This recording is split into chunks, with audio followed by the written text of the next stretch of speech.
morning. Good morning. Good morning, sir. I said good morning. Good morning. How are y'all today? Well, Doing good. Okay, here is how I'm going to make Wayne proud. oh no, you know what the one. I'm going to make Wayne proud. Make him proud. I want everybody in here besides these gentlemen here, they're being excluded because they've been talking. I'm going to start with Gavin. Oh my Can goodness. you tell me who this is? Ingrid? She's the head of the symphony orchestra. That's not what I asked. I want to know her name. Oh, I said Ingrid. Is your name Ingrid? It is. Yes. Okay, I want that dollar. That'll make Wayne proud. It's rubbish. Thank you.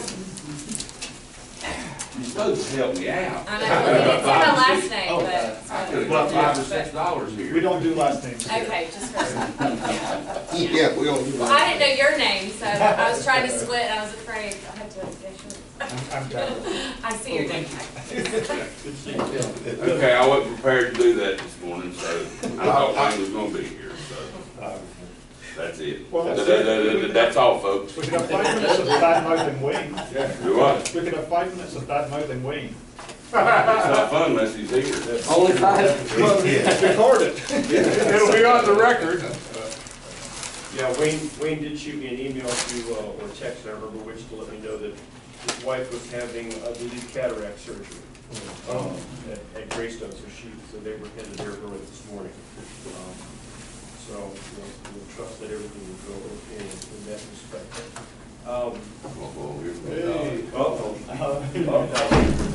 He had one coming down. He didn't want to get on the other side.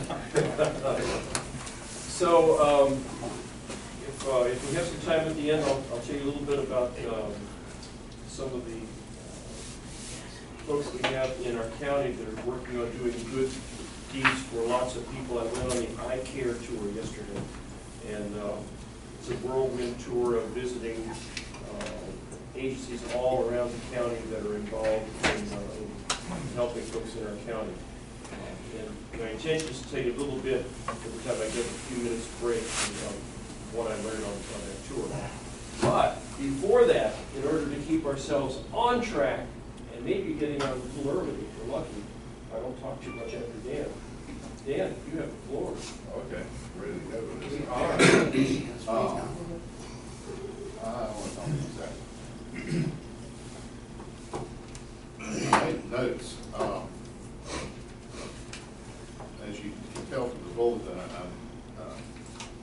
when I talk about the NAVAJO code talkers from World War II, and to kind of give you the background about how I got to know about all that, what little bit I do know.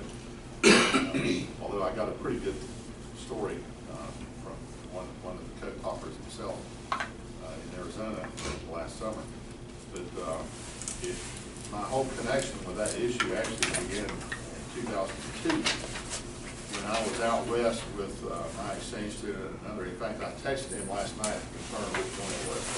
First, I went on the internet and I found out that the movie Wind Talkers came out in 2002. Well, summer 2002, that was in Jonas. We texted him, sure enough, he and another German kid who was at Hickory High at the time. The two of them went on a big trip with me out west. And our first spot was Arizona. We landed in Phoenix. And we drove up and saw the Grand Canyon, and then we went over to Monument Valley. Well, Monument Valley is in the middle of the Navajo Indian reservations. And when we got to Kayenta, Kayenta is this little town there in northeast Arizona, right close to, right at Monument Valley. That's kind of where you spend the night if you're a tourist going up there to see Monument Valley. And we got up there, and there was a little movie theater there in Kayenta, and the movie had come out, Wind Talkers, which was about the Navajo code talkers, and there we were in the Navajo area, and this movie comes out, and we thought, we got to go see this. You know, here we are in the middle of Navajo Nation. So we went that night to see the movie Wind Talkers. It starred Nicolas Cage, and Mark Ruffalo was in it, and we were in a theater where I can't believe we got a ticket. The three of us actually got in. and everyone else in the theater was Navajo. We were the only outsiders there in the theater, and it was probably one of the most moving experiences I've ever had, to be there in the middle of the Navajos as they're watching the movie about their contribution to World War II. And I still remember that they don't like laugh out loud. It's not like a guffaw like us, but it's like this low. It's kind of a chuckle, and there would be this like little chuckle that would ripple through the audience every time something funny would happen in the movie. And it was just a really great experience to do that. And that's watching that movie is how I found out about the Navajo Code Talkers. I think probably everybody in the room knows. If you don't, the Navajo were instrumental in World War II in the Pacific Theater with communications. They developed a code that allowed the American military forces to communicate with each other without the Japanese knowing what they were saying. And back then, code breaking, everybody used code to communicate, and the Japanese used them, we used them. And the Japanese were very smart, and they were really good at breaking our codes. And we were having a really tough time at the beginning of the Pacific Theater with communications. And of course, I think some of the main things that were being communicated were like resources, and what you still had and what you lost in terms of men, guns, ammunition, the location of your men and your resources. And so if you're that whole battle dealt with taking one island and one area after another, so it involved one invasion after another, going in and landing and that kind of thing. And it's very important to have that communication between the men at the front of the battle and then the commander out on the ship, out in the Pacific. And anyway, I learned a lot about that in just watching the movie, and I didn't have any more connection with it after that. And I probably go to Monument Valley every 2 or 3 years, because I'm constantly taking exchange students out there. We always start with Grand Canyon, Monument Valley, then we go west to Vegas and LA. And I kind of do that Southwest U.S. tour with them. And I've been out there many times since then, but it just so happened that the last time I went to Kayenta to see Monument Valley, I was with Foria at my exchange student last year. And we landed in Phoenix, and we drove straight to Monument Valley rather than Grand Canyon first. We went to Monument Valley first. And we got there before sunset, and we got to see, some of you may remember seeing it on Facebook when I posted it about, we got there right at sunset, saw some, a really beautiful sunset at Monument Valley. We had an idea there, and I don't have any of the monuments on this iPad for some reason. But we saw the sunset. We went back into Kayenta, spent the night, and the next morning we get up and we go into the hotel breakfast area. There's a buffet, and there's quite a crowd of people there. And we start to eat breakfast, and I noticed this guy sitting there looked like an elderly Navajo, and he was kind of in a uniform. And it turned out he was actually assigned, and it had been posted, and I hadn't even noticed it. He was going to be the speaker there during breakfast that morning at the hotel. And he gets up to speak, and his daughter is there with him.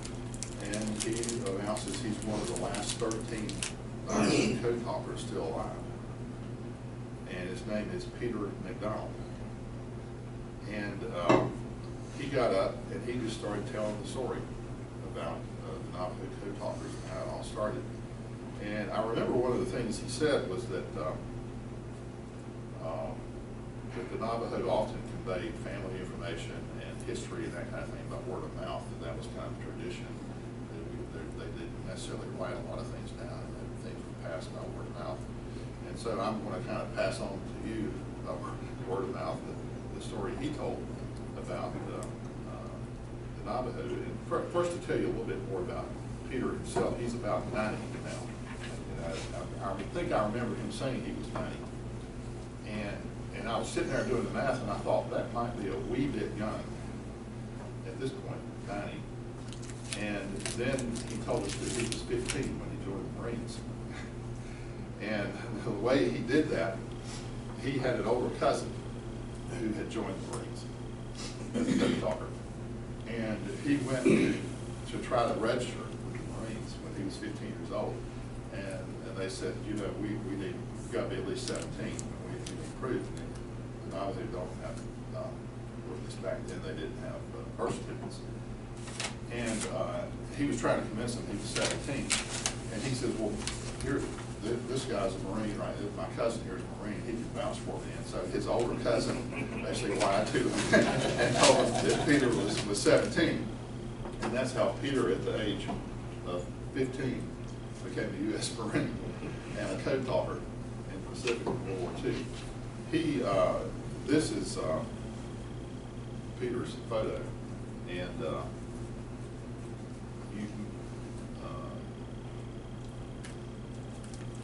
this is the guy that, if you've been watching the news this week, President Trump had two of the NAVAJO come in and be recognized. This is one of the guys in the photo, and here's a photo of me with him that morning at breakfast. You can see it. I hope that one's on his wall, Dan, and not the other one. Say what? I hope that one's on his wall, and not the other one. Yeah. But, yeah, and I ended up buying this book from him, Navajo Weapon, about the Navajo code talkers. And but anyway, he got he has since, what this guy has done, he was in the Marines from 1944 to 46 in the 6th Marine Division. He served in the South Pacific and North China. He was awarded the U.S. Congressional Silver Medal. He's a board member of the U.S. Marine Corps National Education and Training Board. He's got some degrees in social science at the University of Oklahoma. He's in the Engineering Hall of Fame. Apparently he worked for Hughes Aircraft Company. He was a project engineer with the Polaris Missile Project. He served an unprecedented 4 terms as chairman of the Navajo Nation Council, served on several national task forces. He served in commissions under Presidents Nixon, Ford, Carter, and Reagan. He has served on several boards of region for universities and colleges. Here's a picture of him when he was about 16 too, when he was in the Marines. But anyway, this is the story he told that morning in the breakfast buffet at the hotel. That he said that, and I looked this up in the book. There was an Army Marine officer who grew up in Flagstaff, Arizona, and had a lot of Navajo Indian friends growing up. And he later joined the Army, or maybe it was the Marines when World War II started. And he got to telling his superiors about the communication problems that they might want to think about using the Navajo for communication.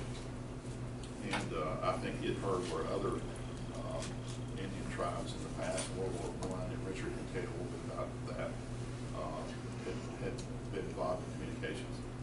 And they started working on the idea, and Peter says that when the idea first came up, that the general over all this or whatever just said, no, I don't think it's going to work, we're not going to do it. Then we continued to get our butts kicked for a while in the South Pacific, and they went back to him, and they finally talked this general into giving this idea a shot. And they finally got to go to try to do this, and they went to the Kayenta area. They ended up recruiting 29, the initial group of 29 Navajo to join the Marines. And it was a secret mission. They couldn't tell them what it was. They said, we got a special job we want you to do, and that's all we can tell you right now. And if you want to join, you got to do this like anybody else, because the general that made the decision to try to do this, they decided we can't just bring them in and teach them communications. They got to be U.S. Marines. They got to go through boot camp, the basic training. They got to do everything that everybody else does if you want to be a Marine. And the Marine officers thought, oh gosh, this could be a problem. We don't know how this is going to go. So they went in and they actually recruited 29 Navajo to join the Marines, just telling them it's a special mission. You gotta go through boot camp, you gotta do all this. And they got 29 Navajo to sign up. And these 29 went into boot camp, and not only did they make it, they were the best platoon in the whole boot camp. They kicked everybody's butt. And they were tougher, they were more disciplined than anybody else. And they did really well. And so they ended up, at that point, they finally told them, you know, while you're here, we want you to develop a code that the Japanese can't break. They're smart, they break all our codes, and nothing works. We want to try using the Navajo language.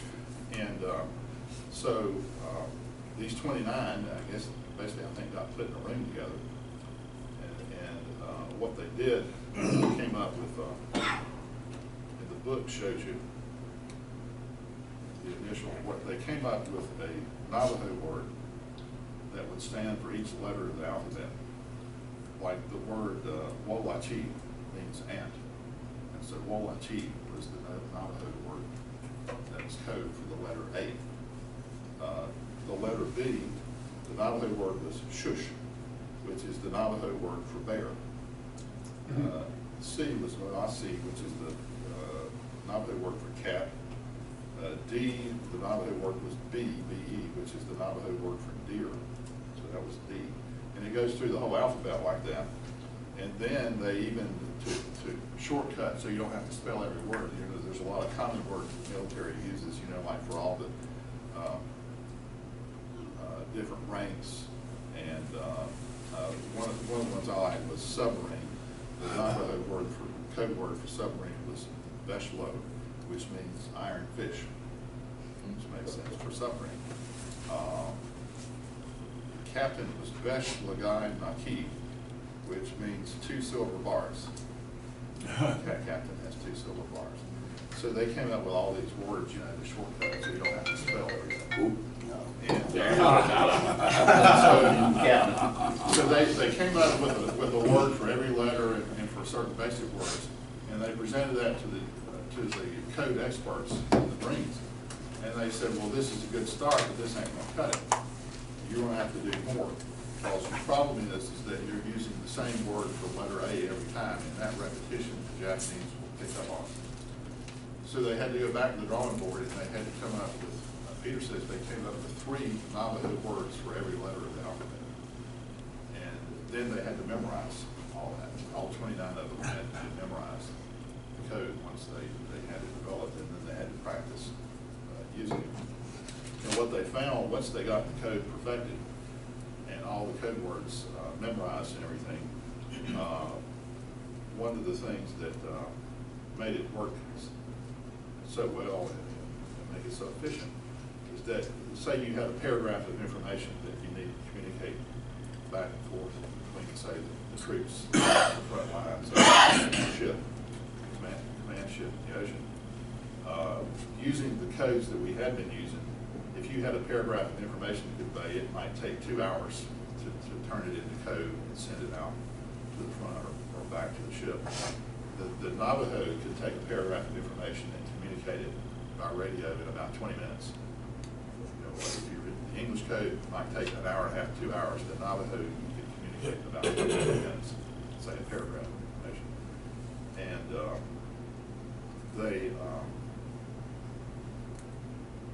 so they finally, you know, took them to the Pacific and started using the code. And the commanders there in the Pacific loved it. They reported back and they said, I don't know.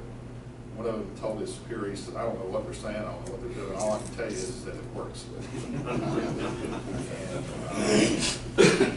it turned out throughout the war, the rest of the war, the Japanese never could break the code. They never could figure it out. And Ron Leach did a good job in Paris. Yeah, he pointed out that one of the generals said that were it not for the Navajos, the Marines would never have taken Iwo Jima. And that quote. But anyway, that's the story that Peter McDonald told us that morning at breakfast at this hotel in Cayeta. And So it was a really great experience, and I remember thinking, I left there that day, this would make a good Rotary. Someday. If you got any questions, I'll try to answer them, but you may have to borrow the book. I don't know much more than what I just told you. But, Can I say a little bit about that? Sure. I've got a medallion which I wanted to pass to everybody, is the Navajos were the majority of the code talkers, they were, but they weren't the only ones. The Mohawks were also, Cherokee were also too. One of the criteria that they had for code talkers is they had to have a language that wasn't written down. It had to been, which a lot of Native didn't write those things down. You know, they didn't write alphabets kind of thing. So that was important too, that they didn't have a written language to try to determine, the Japanese determine what that is. And also I get a magazine every month from the Ossassane tribe and Mohawk, which I'm from. And they have the last code talker, Mohawk code talker there, that's 94 and still living. And they celebrated him not too long ago about that too. So it's an interesting thing about the code talkers and how that, as Dan said, Navajo were the majority of the code talkers, but they also used, even Cherokee was part of the code talkers too. They used them in different aspects of parts of the war. I thought the Cherokee did have a written language. Well, I just know Cherokee was part of the code talkers, I do. And I don't know about when they had their language written, but they were part of it. And there were probably about 15 or 16 tribes that actually were part of code talkers. Now, did they have a rotation of personnel from front lines to the rear echelon? Or were they permanently assigned one place or the other? Do you have any idea? I don't have the idea about that. One would assume so, but I don't know that. Then did they train anybody like that's on the ship to decode it, or was it another code talker on the ship, or do you know? I don't really know. They would have had to have the code talkers at each end, communication, code talkers, trying to one another. Navajo would communicate to each other, and then whoever received the message would then translate it to English for us. This report on NPR about this, and they said Choctaw were one of the first tribes in World War I. I didn't know that existed in World War I, but they were one of the initial tribes that actually did the World War I. Did they mention anything about trying to be captured or capture one of these? Because that would be key, right? They each one had a companion, and everybody thought the companion was to protect them in case of invasion, and he was there to kill them. Wow. If they were overrun, he was to take the life of the code talker. What a vow, what a vow. I think the movie gets into that a little bit, if I'm not mistaken. Yeah, it does. That's the whole thing. Dan, did the book talk about why they went to code as opposed to just speaking Navajo that nobody understood anyway? Now, I haven't read the book, and Peter didn't go into that. I don't remember him going into that. I think they may have been afraid that if you just used the language that the Japanese could figure it out. It's like you could even have the same Navajo word for the letter A. You had 3 Navajo words for the letter A. So you could interchange and use different ones each time. And that made it just difficult enough that the Japanese couldn't break it. Well, that's exactly what the Mohawks did too. They had for the letter A, they had 3 different or 4 different words that stood for that letter A. Interesting to see if it had ever, the folks that broke the Enigma code of the Germans. It'd be interesting to see if they put those guys on it, if they would eventually have figured out how to break this one. I kind of suspect they wouldn't have. The most frequently unwritten used language. tool in code breaking is a frequency analysis. And that's why you had to have the multiples to destroy the frequency. And I assume that this is all done on voice communications, not.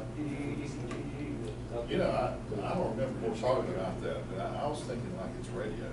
Yeah, like voice, I think just voice would be my guess, because if it's not written, how do you start, doing da for A and da and it for B, and That would make it even harder to break, Yeah. wouldn't it? Because you wouldn't have like a written sort of transcript that you could try and break the code on, because you'd only have recordings or something. You wouldn't have. But if you take any pattern, you record it, and you know what the outcome of that recording was, you study that pattern, and you can figure out. Oh yeah, it would take you much longer if you didn't have it written down.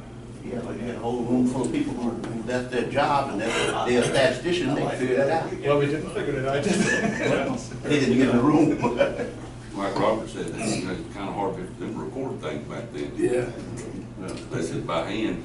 Yeah, I didn't realize this went on in World War I as well. No, I didn't either. I heard that report on, Dan said it, and I was like, yeah, I think pretty high, no I idea. think there was That's something, interesting. I was reading a little bit about this in the book, there was something about the Navajo language that made it especially good for what they were doing. And I think that's something to do with the fact that hardly anybody knew it except the Navajo. It was pretty isolated, yeah. Some of the other Indian languages had been, there had been more like public exposure and other people learning languages and that kind of thing. And in the book, it says something about just nobody knew Navajo, except Navajo. I think he said there may have been 20 people outside the Navajo Indian reservation who knew Navajo. That makes sense. I'm just telling you what the book said. And they all had their passport revoked, so they couldn't go to Japan. They were good rich people. Had they been able to go to Japan. Well, Dan, now you're Just making it up. giving me something to do on Netflix. Watch this movie.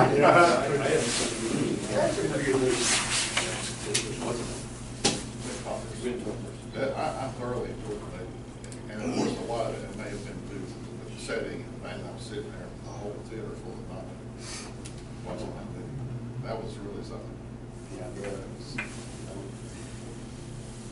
In 1980, my family and I moved here from Miami, and You got a room for that. so we moved around a lot across the United States Navy. So even though I was born in Norfolk, I'd lost my southern accent.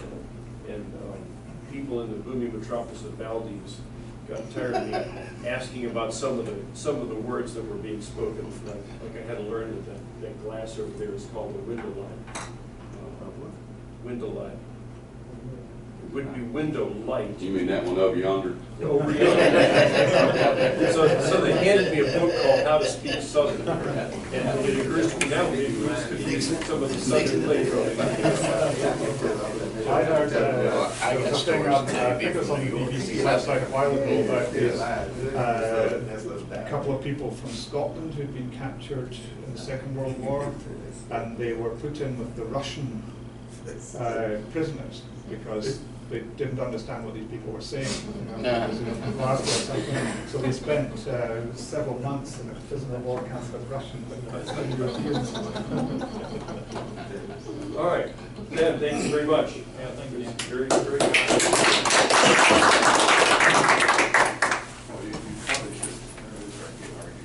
Yes, Well, indeed. this on my left is Ingrid Keller. She's a member of which Rotary Club, the Thursday or the Tuesday? The Tuesday Rotary Club, and she's here getting a makeup today, and she's the executive director of the Western Piedmont Symphony. That's how we know each other.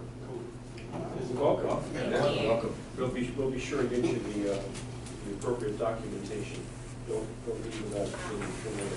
And it is sort of interesting that we all refer to those two clubs, the Tuesday Club and the Thursday Club, because we can't keep straight which is Hickory and Lake Hickory. Honestly, I don't know either. Yeah. You just know when to show up. That's right. Okay, well, I'll look around the table, see if we have anything we need to talk about, like bell ringing. Well, I have one thing. Okay, well, I just, if anybody needs a program, I was contacted by somebody on our Facebook page who's looking to do a program. I'll read it I'll summarize it very quickly. There's a guy called Jarrett Van Meter. He says, I'm a sports writer and author originally from Lexington, Kentucky, but now located in Asheville. I coach basketball and lacrosse at Asheville School. My work has appeared in such publications as Slam Magazine, Victory Journal, Lexington Herald Leader, a whole bunch of things he's done. Author of a new non-fiction book about Kentucky high school basketball. I've spoken at dozens of Rotary Lions and Kiwanis Club meetings in Kentucky and Indiana, but I just moved to Western North Carolina and was wondering if you had available speaker spots, etc. I generally fill my speeches with behind-the-scenes stories of my season embedded in high school hoops in the state of Kentucky, relatable to leaders in any state, etc., etc.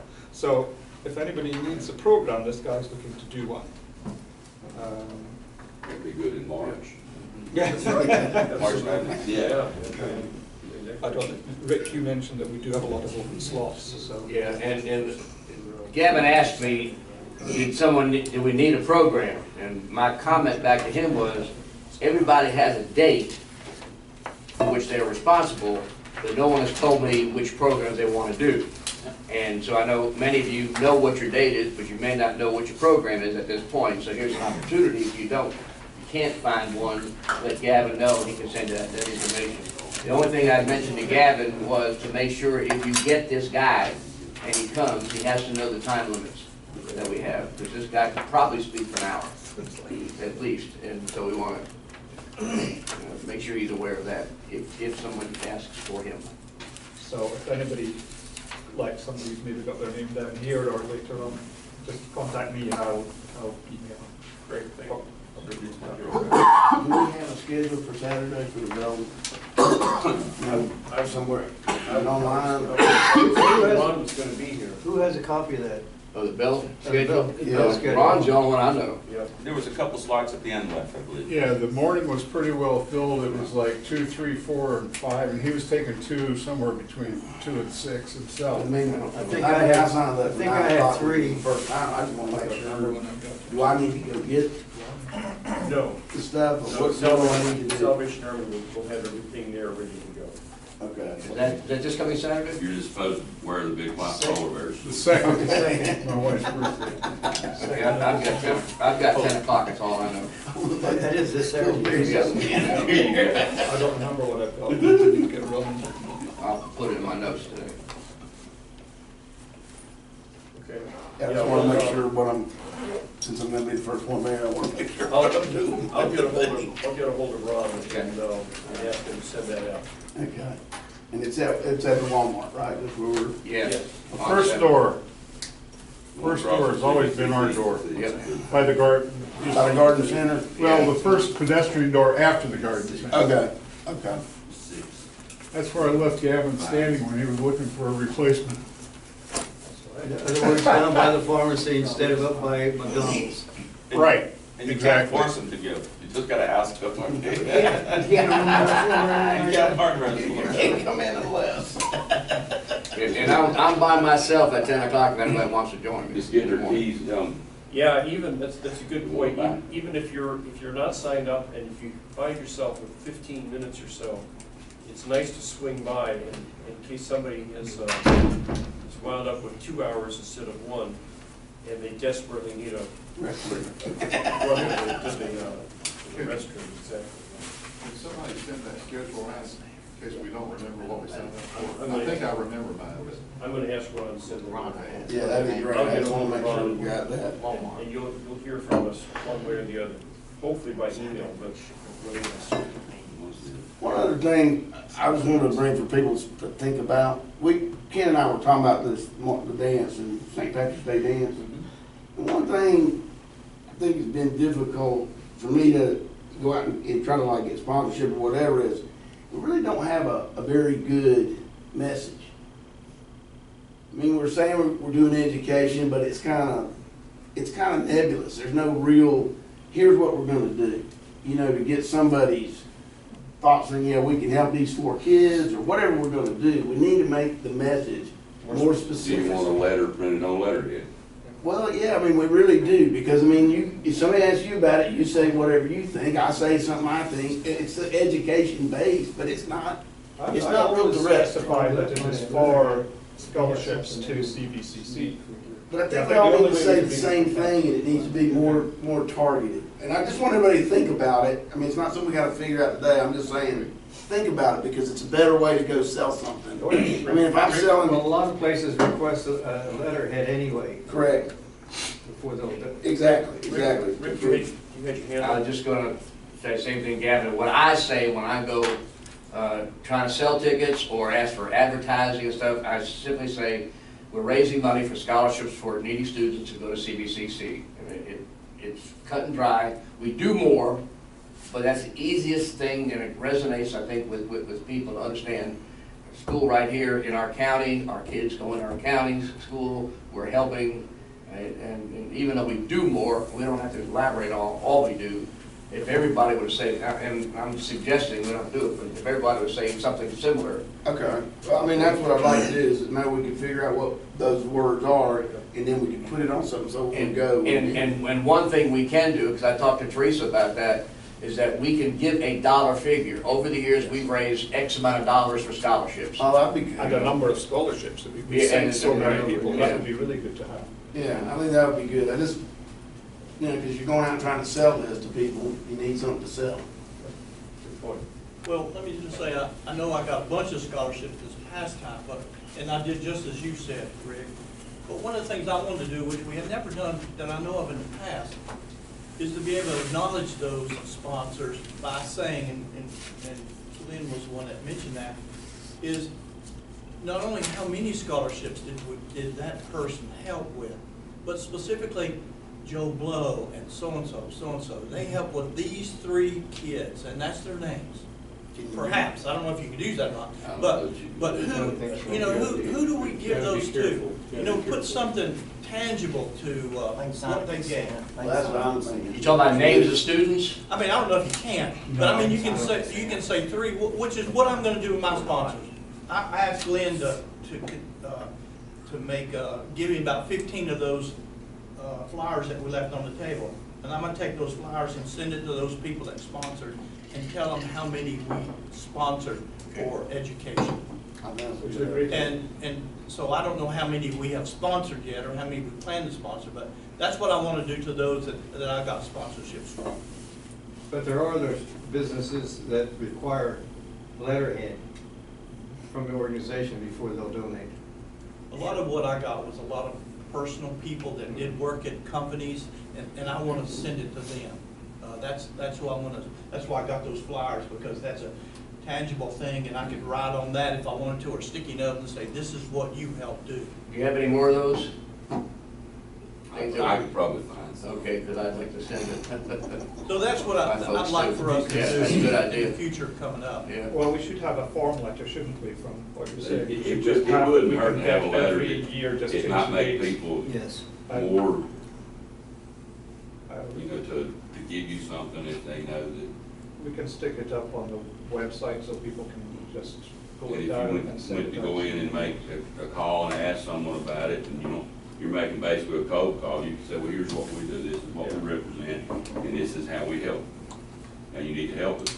I don't know how many. Now. I don't know how many sponsors. I don't know how many sponsors or scholarships were given out from this last dance. I don't know how many there is, but Well, that's not been determined it's yet. not been determined yet. And what will be determined is once the St. Patrick's dance is finished, we know how much money we brought in for the 2 dances, and we can let Teresa, we would decide ourselves how much money we're gonna give to the college. And it's basically $1,000 a kid. And so if we give them $5,000, it's 5 kids, 8,000, 8 kids, and that thing. And I told her when I met with her that it might vary from year to year based on how much money we can raise. And she understood that. But that's always our first priority. As far as the names go, there's something, if they agree to it, their names can be released. And in other words, she can give us their names.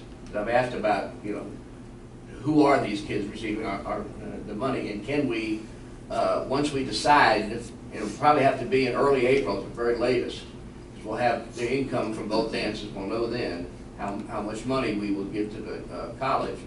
And then Teresa can say, all right, these are the kids that are going to get it, so that they can be at our end of year dinner.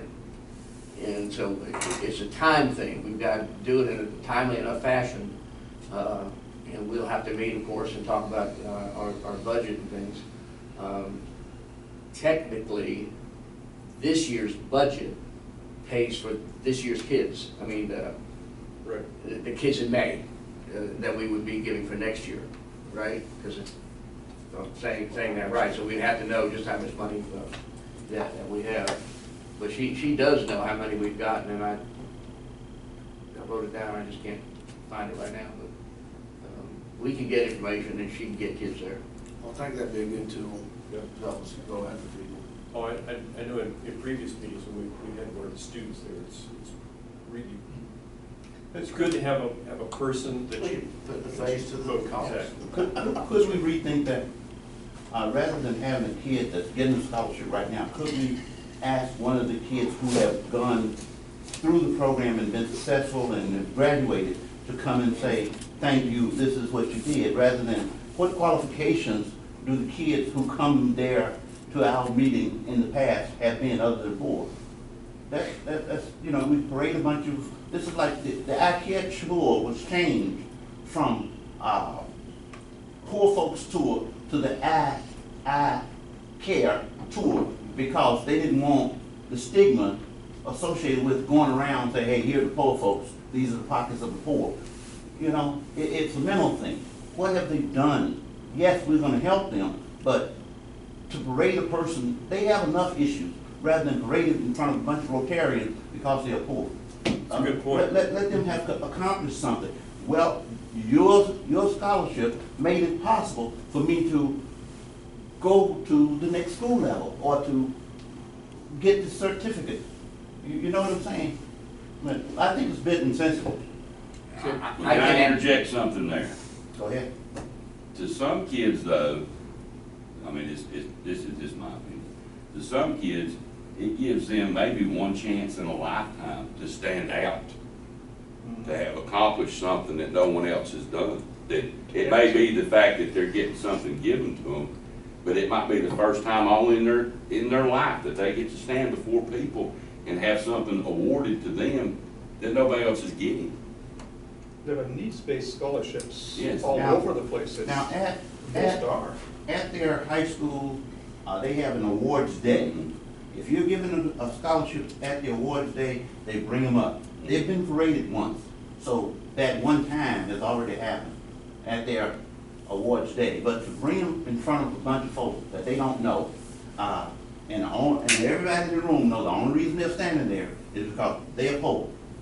I don't think that's where the kids took it when we had. That may not be, but kids at the look, meeting. what are the criteria? Well, we have criteria. Yeah, you gotta be poor. No. Okay. I disagree with you. What's your criteria? That is it. Donald, we've got 8 different things we've listed when we look for students, and I'll get it to you. No. I'll get it to But you. one of the big ones, Well, of they don't course. get it if they're not poor. That is definitely a factor, but it's not the factor, Okay. all right? You don't think that's insensitive? Put yourself there. Well, We emphasize the other we point. never tell folks, all you put, you know, we're giving these scholarships because you're poor. We never say that. You may not. We may say it around here, Yeah. but we don't say it. You're right, it's in our mind, Right. in our mind, it's the mindset. These are kids who would not ordinarily have been able to go to college without some kind of financial support. But we don't need to And- parade them before us and the whole group to say. We're honoring them. What honor is there? Ask them. Most I've people never who heard win a of. scholarship are proud of winning a scholarship. There are a lot of Uh, civic groups that, I mean, and organizations I that, understand what you're that, saying, but I think the psychology is different. But look at So- our psychology. We know. So how about this? If we do continue to have invite folks who have received a scholarship to come to the meeting, we find a way to focus on their abilities and accomplishments so far in school. For instance, rather than just say, well, we have these 3 folks here that are going to get a scholarship, we ask before they come to give us what would be a CV later on in their lives, a bit of their accomplishments, so we can say, well, here is person X, and person X has been president of their civic club. They've been this, they've done that. They've taken 4 advanced placement classes, blah blah blah blah blah. So it more, to Donald's point, it more emphasizes their accomplishments and their abilities. Not their need. Exactly. Yeah. Right. Is that part of our selection? Yeah, it is. It is. But Don was talking about afterwards when they've done something. In our meeting, we did not emphasize their accomplishment. That's right. We lined them up. That's right, and it's a good point. You know, we probably have not looked for a way to work on that stigma, because that's really what we're talking about here. That's a good point. And so that would be, I think it's a great opportunity for us to do that. To your point, they probably have been recognized at their school, but it would be a really good way for them to be seen in front of With their family. a room full of business people that you're right is a little bit weird and funky, like, you know, what am I doing here? Other than being paraded around in front of a bunch of people who make a bunch of money in their They can lives. still do it. It would be a great opportunity for students. When we were doing the selecting ourselves, all right, we had the list of criteria. Right. We actually went to the school That's and correct. presented the scholarships. And all we ever said was, here's a scholarship to CBCC from Hickory Sunrise Rotary. All's ever been said. And we actually brought those kids to the, you know, when we had Tasteful Beans, we had a couple of kids and their families right there, and all we we honored them. We didn't. And I remember There was the no families being very stigma proud. at all about that. But I do like the idea of a grad. I think somebody who has been through the program would be a real good thing to say, this is what the scholarship provided me. That might even be Oh, yeah, better that would be wonderful. than some new ones. The thing we're forgetting here is when we originally set this up with the 8 criteria, okay? 7 of those criteria tested the student for his suitability for the goal he wanted, going to CVCC in this case. And the one element we were answering was, they're otherwise qualified, but economically could not go without help, will be the help. But they were, before they were given the opportunity for help, they were qualified as academically suitable students to go to CVCC. In fact, we never asked about their income. income level or anything. No, We we left did that not. to the high school guidance. Accepted recommendations from guidance council. I think I remember us meeting at Tasteful Beans and sort of going through that criteria. You betcha. And talking about the academic Exactly. accomplishments. That was part of it. And the only reason we don't do it anymore was it was just so labor intensive Right. in trying to go through that. We just let the guidance council. Exactly, and we want the kids, these kids are gonna go to CBCC anyway, let Teresa decide who needs scholarship. And that was a case of sensitivity, because we said the guidance counselor knows them and knows their situation. We don't need to know it, as long as we know someone with competence has reviewed it. So the point is, going forward, to be sure that we find a way to emphasize positive attributes of these folks. I mean, not only does it make more sense for us at the meeting, but it's yet another boost for them. I mean, there's nothing wrong with hearing once again the things that they have done in their academic careers so far, because they're making a big step. I have to get the criteria to Teresa, because she wants to know what we want. And I'll send it to everybody, in case you want any changes in it before I send it to her. And let's be sure, if we invite folks to the meeting, let's be sure that we have a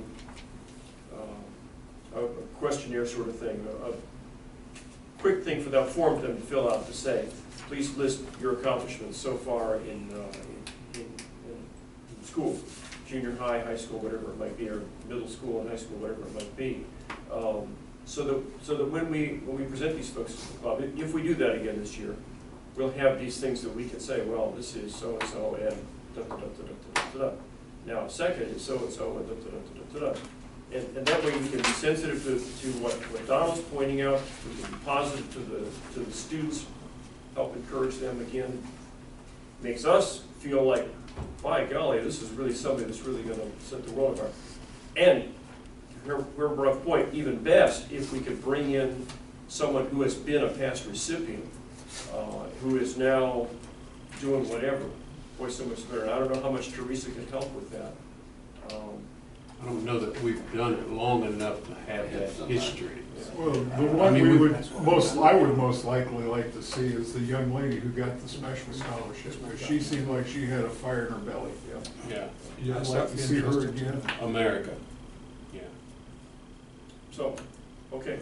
You know, we're not the first ones to stumble over this problem. Right. If you don't realize, Rotary Foundation has their Great Global Scholars Program. Right. You know what one of the criteria is? You can't be related to a Rotarian. Right. There's no scholarship recipient can be related in any way to a Rotarian. I didn't know that. Yep. Good point. Okay, so we'll work on that. I'll get in touch with Ron to work on the bell ringing, and Glenn. I'm sending around a statement. This is what we have right now. Every bills have been presented and paid, so if anybody's got a bill or something, let me know and I'll pay it. Kenny, I need the Camp Corral address to send the money we approved, and I need the Hunger Walk address so I can send the money we approved. So once I get those two addresses, I'll send those checks out. Those will be $500. $500. Okay, on this Camp Corral thing, I would like. Who I make it to? Well, I'll find that out, but I'd also like to make a large check and have Phil present it to the gentleman at the Golden Corral, because it needs to be put out to what we do. Sure. Okay. And I can hand you that little check to give to him with the big check. I'll go by and discuss that with him.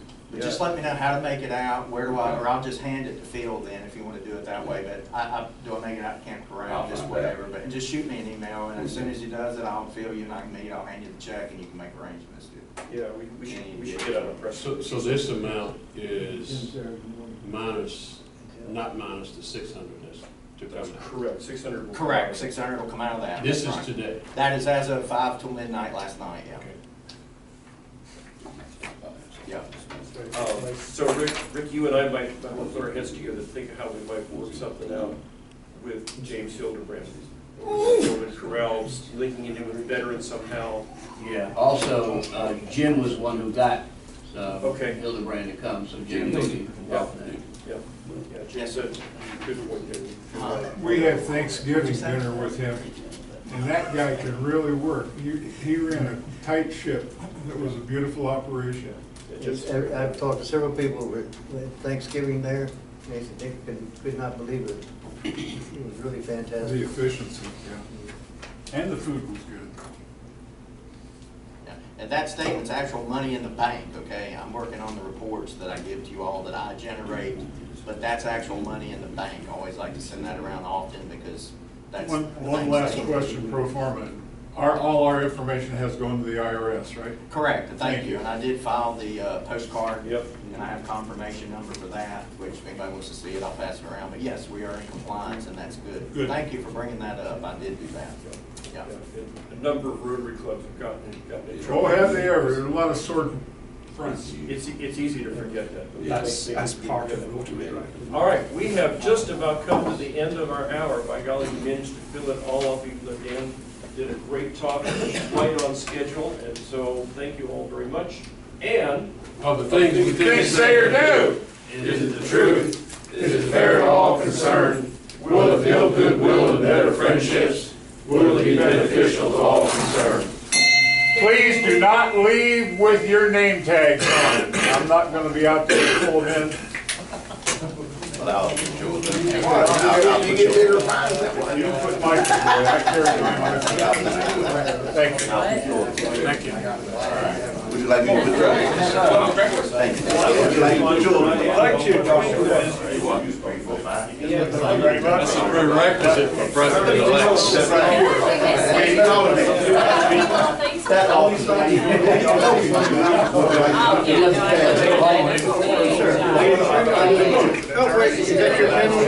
Yep, it is. Thank you, sir. Thank you so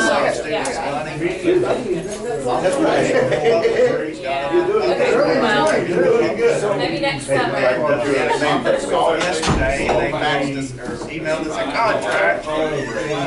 I'd get some royalty money out of it, but I didn't work on it. We just, I got some more too. yeah, it was So Richard, back over there right now? Yes. Richard, throw it away, man. There's no hurry, I mean, no hurry, it's not full. I agree. But we got something else to do. How does the executive committee? Yes. Throw it away, thank you. It does. I love these people. It has. They've got a bit better. I didn't even know what it was about. Two paragraphs. They do tell you. I'll collect the full. I think in our bylaws, it's just a Oh, we do. Well, you know. But it's never been necessary. So how much do I have anything? That's why I'm doing this. Some kind of written record. I gave it to you. It's not cheap lead either. No. Just for that reason. Gavin? When they're. We're not gonna have Walter forever. Good, how are you? Thank you.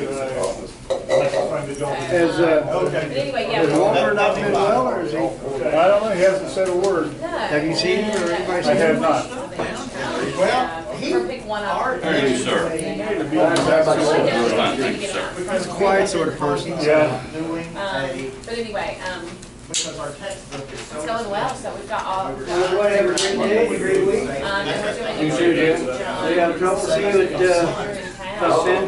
I guess Larry's still not in town yet. No, it's, That's the it's secret. due back either Friday or Monday. Early, first week of December. Yeah, so we'd love to have you come out. Have a great day. So long story is. It'll take you a while to get all that.